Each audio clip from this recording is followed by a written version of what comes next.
Welcome back to Seriously, What Could They Be Thinking? The podcast where we try to make sense of the business world's wildest moves. This week, we're diving into a story so big, we had to break it into a series. Cindy, what set us off?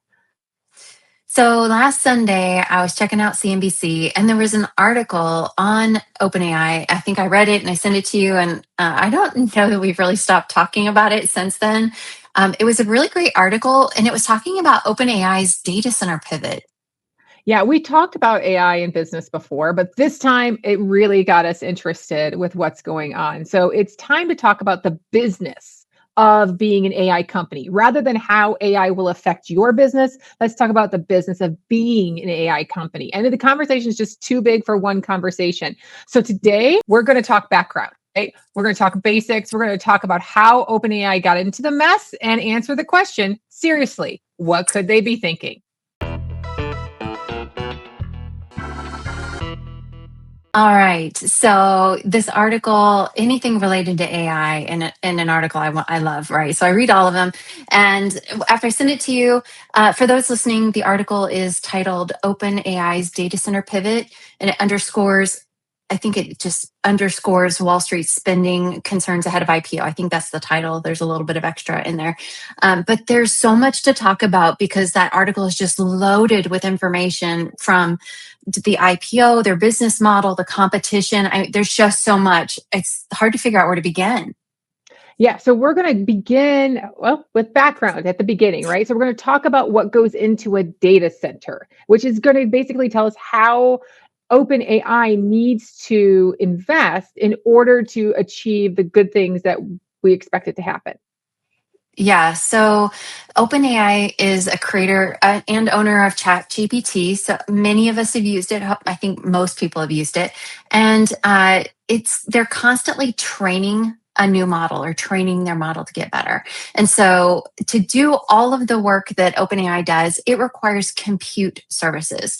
And so compute is essentially the computational power. You've got compute in your watch, in your iPhone, in your laptop. It's the processor that does all the math that allows us to see all the cool stuff that shows up on our screens. But AI in particular requires specialized computing hardware. So when we did, I think the previous podcast, Jamie, we did on NVIDIA, and we were talking about how it as a company had pivoted, right? They started with graphics processing and they pivoted to crypto, et cetera. Well, what they're actually doing is they're using their chips that do process massive amounts of data to show you on a screen. Now they use it to process massive amounts of AI computations. So artificial intelligence is literally it's massive linear algebra calculations, which are these giant data sets. And it's like taking two giant sets of data and multiplying two sets together all at once. So you can imagine you can't just decide ones and zeros in line. You have to shove a whole bunch of data through a CPU at the same time. And so that requires a different type of processor than we have in our laptop. And so that's where you get the GPUs or the TPUs, and they're designed for massive throughput. That's how And NVIDIA makes all its money.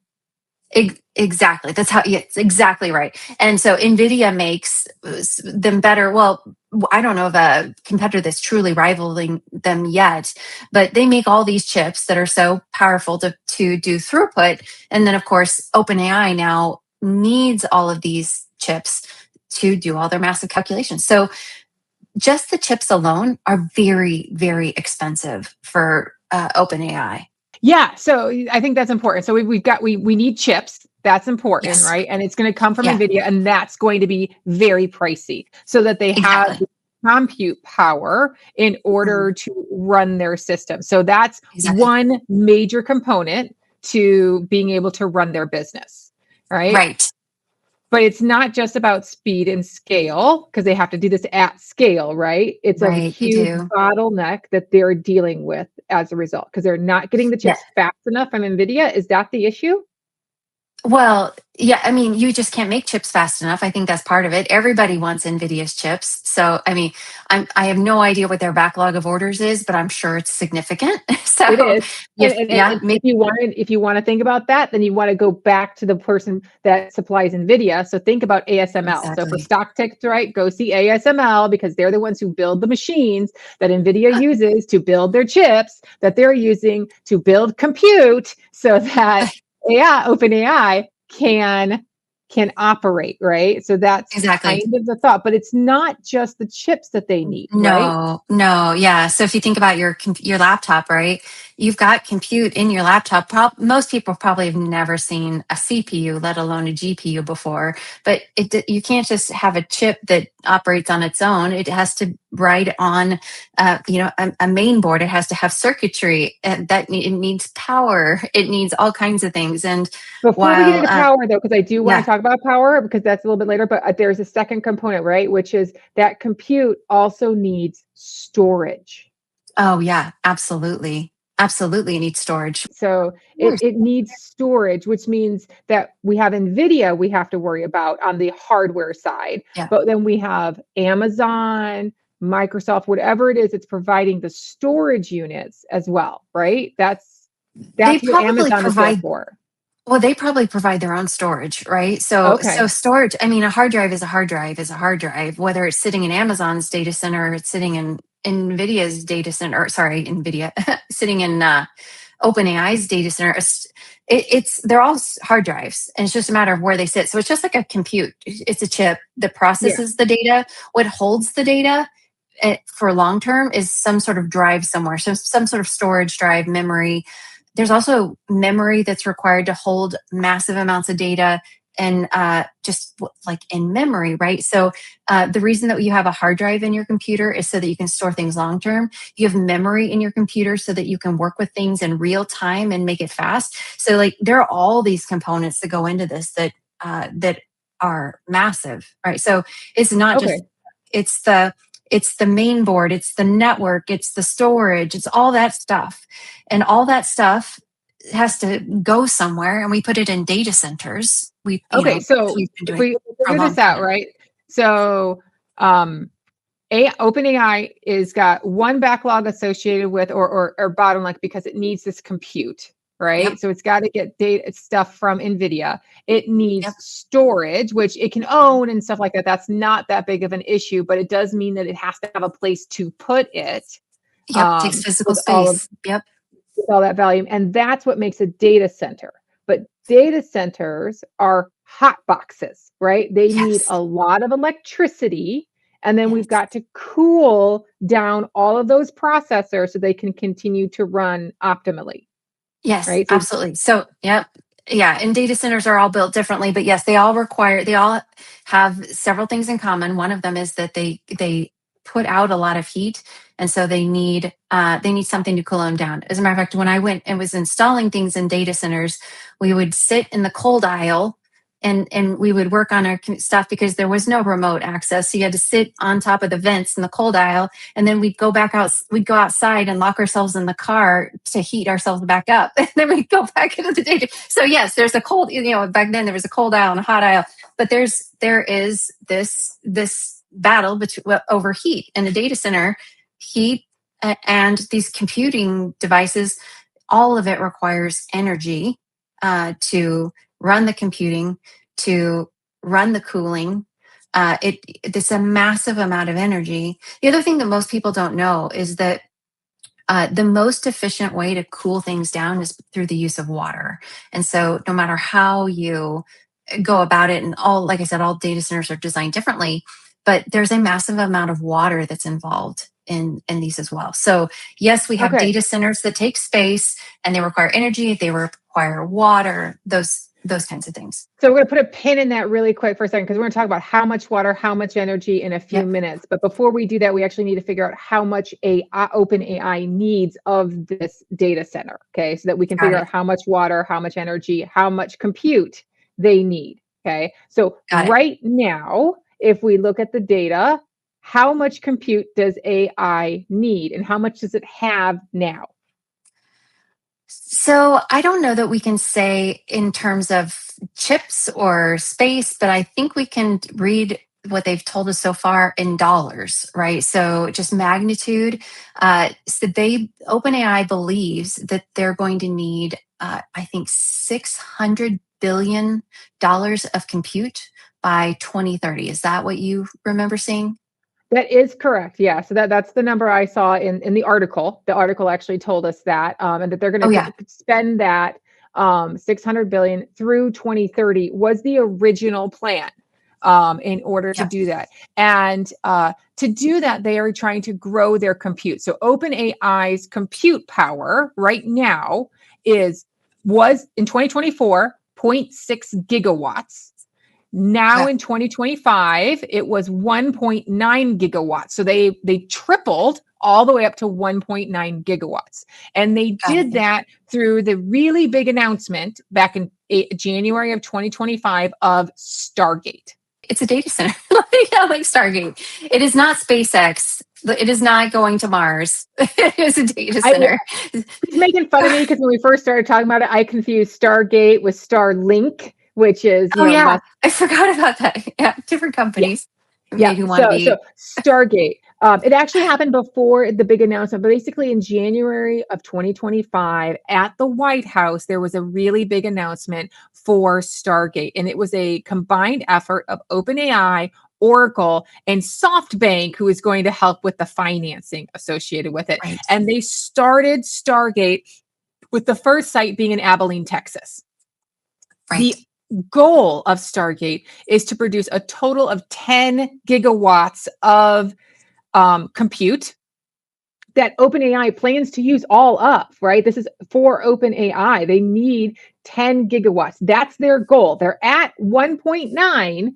They need 10 gigawatts. Can you So translate that to something like what 10 gigawatts is? Like I don't know. I know that this how many amps might takes to charge my phone. Like what's a gig? What does 10 gigawatts even mean?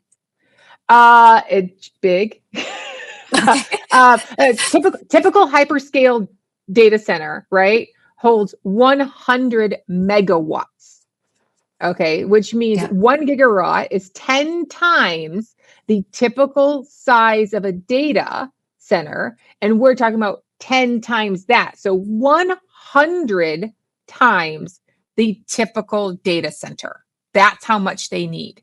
Okay. And it's That's going a to lot. be across the world. Like this, while Abilene, Texas is where they're starting, they've got another site in New Mexico. They got another site in Ohio. They got another site in Michigan. They've got a site in a couple of sites in Texas they're looking at. Mhm. They've announced sites over in the UAE, in Abu Dhabi. They've announced sites in Norway, Argentina, South Korea, France, Japan, Malaysia, and the UK. That's a lot. All announced, right? With the only ones actually being under construction right now, really being that Abilene, Texas, and then Abu Dhabi has broken ground as well. Okay, with Right. the idea that once we get all of those online, we will have 10 gigawatts of compute. But Got it. that's a big, big, big, big hurdle. That yeah, that is absolutely. And if I remember correctly, you had like done the math on this. And so like a gigawatt, we're talking about the when we talk about a gigawatt of compute, that's the amount of energy that it consumes, right? So Yes. you can't necessarily talk about it in terms of how much data it puts out or because it's spinning on the data right Yep. now, and we'll talk about that. But that's how much energy it consumes. And so a gigawatt of energy is multiple cities combined. I think you said Yeah. Chicago, LA, New York, Dallas, and St. Louis is still not doesn't It, consume a gigawatt. yeah. Does So it? one typical data center, 100 megawatts, Hmm. okay, of electricity is about equal to 100,000 households, a Okay, mid-sized city. That's there. And got it. that's just for one. We are going, this particular place is trying to do a gigawatt. That's there. That would be 1 million households. The 10 gigawatts they're trying to build, that's 10 million households. Okay. Which means we're talking about needing the electricity size if you add up Chicago, LA, New York, Dallas, and we picked St. Louis because that's where Cindy and I are from, Yeah. St. Louis, that's 6.6 million Still households. not In other all. words, Yeah. you've got to double after adding Chicago, LA, New York, Dallas, and St. Louis, double it. And that's pretty much how much electricity just OpenAI wants to consume Yeah. for its business. Like Yeah. that is bonkers. I'm going to go off a tangent a little bit here. I can now understand why this has been a conversation in electric utilities. I cover Well, I Ameren, know my right? bills are going up like crazy. And Yeah. they're wondering how can they possibly provide that much energy to Right. these Yeah. data centers.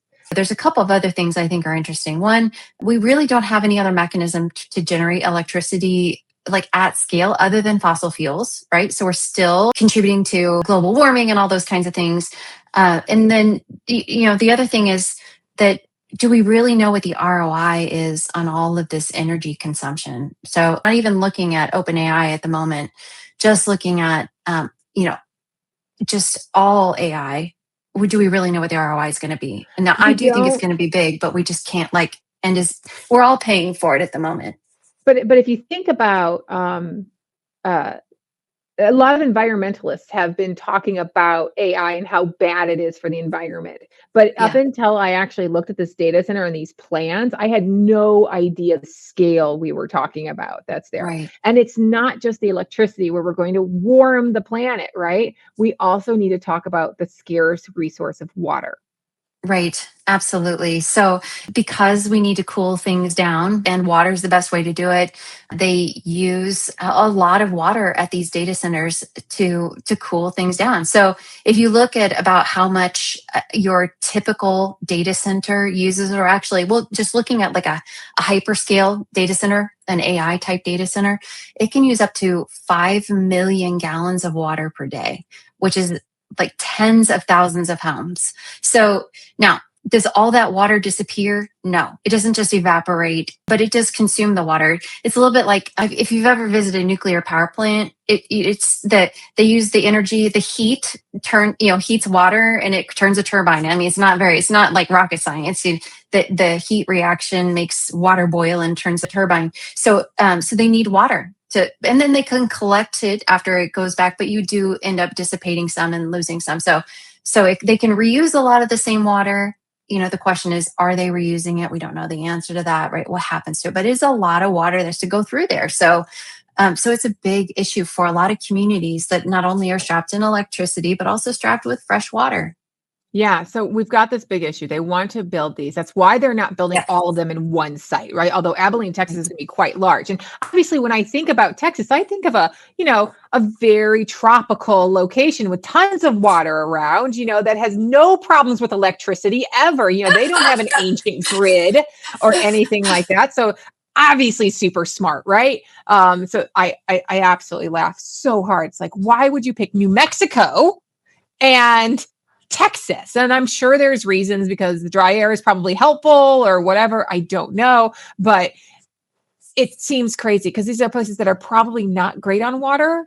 And I know that just from like ice storms and stuff like that, that the Texas electric grid is like universally like despised Yeah. in the market. So I maybe they'll get the upgrades they need because of AI, and that's what Texas is betting on. But it does mean for people like OpenAI building these data centers, because this compute isn't just out there from them to buy at this point. It's not just sitting there like if I was trying to start manufacturing something where there's empty manufacturing sites that I could just go ahead and add. They're having to build this stuff from scratch. It means a lot of time, because I not Right. only have to build the physical assets that are there, but I'm going to have to get permits. I'm going to have to build the infrastructure behind it, the water and the electric powers associated with it, which is why when we see they talk about it in the article about it potentially being a 3-year process even to build one of these data centers because Right. of permits and approvals by local governments. And you're seeing activists come out and say, no, we don't want these things here. Right. even if they do generate jobs or something like that. In that article, Sam Altman talked about how hard it is to build data centers. And there is just a general philosophy in business that says, do what you do best and let others do the rest. I'm just going to leave that there for a minute because, yeah, building data centers is hard. So, so seriously, can they afford it? Because Anthropic, one of the competitors, they're just using Microsoft's data center. They're using other people's processing. So can they afford? Can OpenAI afford to be building all these things? The short answer is no, they cannot. Okay. OpenAI generated $20 billion of revenue last year, which is a big jump from the year before. And it's not chump change. $20 billion is bigger than most companies, right? However, that is nowhere near large enough to support a CapEx budget of $600 billion, especially when you are private and you are having to raise this money privately. That's the heart of the matter of the article that you sent me. OpenAI is starting to need to be realistic about spending money, which is hard in the tech world. Right. Well, and the other thing I'll say is we saw in that same article that there was a hesitation from NVIDIA to continue investing in OpenAI. So when we look at how is OpenAI going to fund this, yes, you need cash to buy the space and all this, but NVIDIA was essentially going to fund OpenAI through chips, right? We're going to give you So these there was chips. a lot of partnerships that were being announced left and right.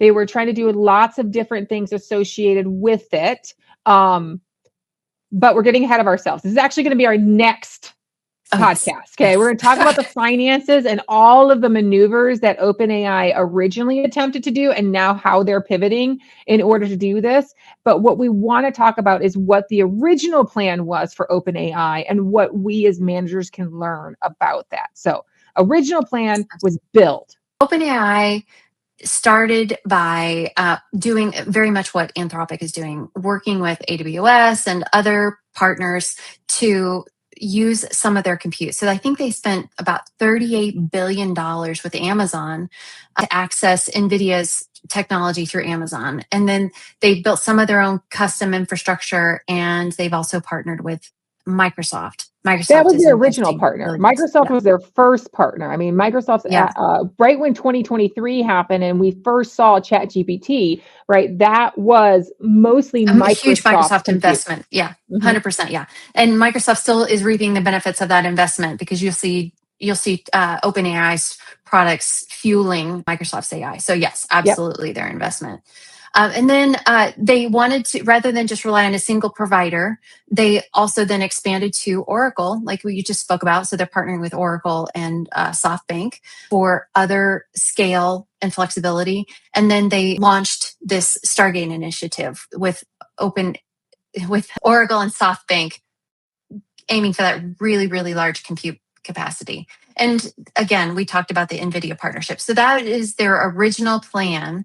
And it's that last one, that Stargate partnership, that they're starting to sort of reinvestigate and determine like what's next, that we're going to talk about more in our next episode. So in other words, OpenAI wanted to partner and be part owner of its compute. Right. It was actually trying to be a little bit of both. There was some leasing going on, but mostly they wanted to be able to own at least a chunk of it with a series of partners. So that's really smart business strategy. I'm just going to say it wasn't a stupid one at the very beginning. And even though it's not working out exactly the way they want, it is smart strategy. So let's talk about what we can learn from that strategy as managers. I'll take the first one, strategic independence and control, right? So number one, they were trying to diversify their vendors, their providers, right? So basic risk management says you do not want to be overly reliable on a single provider. So they were originally really kind of housed in there with Microsoft and Microsoft Azure to do their compute. And they really wanted to avoid that. So they started opening it up and moving towards things like Amazon and finding an Oracle and other alternative partners for their various items. While they do use NVIDIA chips, they also have a deal with AMD in order to have access to chips as well. So they are trying to diversify their vendors, which is a lesson that is not AI specific. It is good across the world. So The other thing that they are optimizing for, which is a good thing, but remember every choice you make has trade-offs. So, and we're learning some of these trade-offs, or they are as we go. But when you own your own infrastructure, you can optimize it for your specific workloads. And so when Amazon builds a data center, they don't build an AI specific data center. They build data centers that have variety of capabilities. But if you just use Amazon's compute, you're not going to be able to shove all the throughput that you need through that. So when you own your own data centers, you own your own compute platforms, you can customize them and optimize them for your own needs, which is really desirable. And also, if you just think about the general cost of partnering with somebody or using someone else's technology, they need to make a profit on it, right? So in the long run, it could cost you a little less. And then the other thing that they were looking to do is actually be able to scale up their technologies by having total control over the technology in the data center. So when they train models, and it takes so much energy, if they have control over the entire compute set, they can determine which parts they carve off and give us, peons access to, to get our answers from, and then what other set of their compute they want to use to train the model. It gives them huge flexibility and scalability and control. So there's a lot to be said for doing that. That Yes, technical exactly. And so optimization. they're Yeah, going to have they were trying to be vertically integrated basically, right? So they right. were trying to own the hardware part of it by owning the data centers, the chips, the compute, whatever, and the software, their actual model, their typical traditional business in an attempt to avoid being squeezed by their competitors. Because what's going on is we don't want to be overly dependent, et cetera. But if I Right. have a vertically integrated item, I can also have a little bit more cost control as well. I have a little bit more ability to control my costs.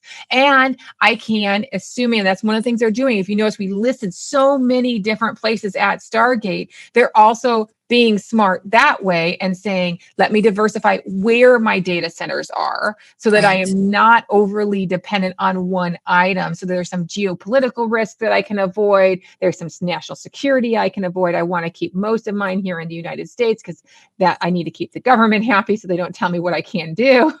Don't forget Just being honest. tornadoes. Tornadoes are a big issue. It really is. Like, imagine what happens Yes, if Abilene, Texas, has a tornado go through it, or a flood, or anything else. exactly. It would be absolutely terrible. So they are being smart managers. They're Yeah. trying to vertically integrate. They're trying to prevent any sort of squeeze by their vendors. They're trying to diversify geopolitically. Lots of really good lessons for regular managers of any business. I totally agree. And I think what we're going to talk about next time is every decision comes with good and bad. And I think they kind of forgot about the bad part. Like, I don't know, like, I feel a little bit like this is the beginning of the dot coms with, pets.com or whatever it was, the sock puppet. Like, are Yeah. we just like, like, I do remember working for a dot com where they literally said, you're not spending money fast enough. I'm like, this doesn't make sense. Like, you need to spend money faster. Yeah, yeah, and I do wonder if that's happening at NVIDIA too, because they just are sitting on Exactly. so much money, but they're so profitable. There's a very different reason than OpenAI that is spending on borrowed money. But while I Yes. don't fault the logic that we just went through about their data centers, the reality is they financially cannot afford it. And that is actually where we have to stop. We'll pick up on that next step in the next podcast. Oh my goodness. All right. Well, I think I've used my own compute for the day. So I can't wait to talk about what they're going to do now that they can't afford it. Like, like reality sets in. All right. We will do that next time. Until then, keep your spreadsheets handy and your coffee strong.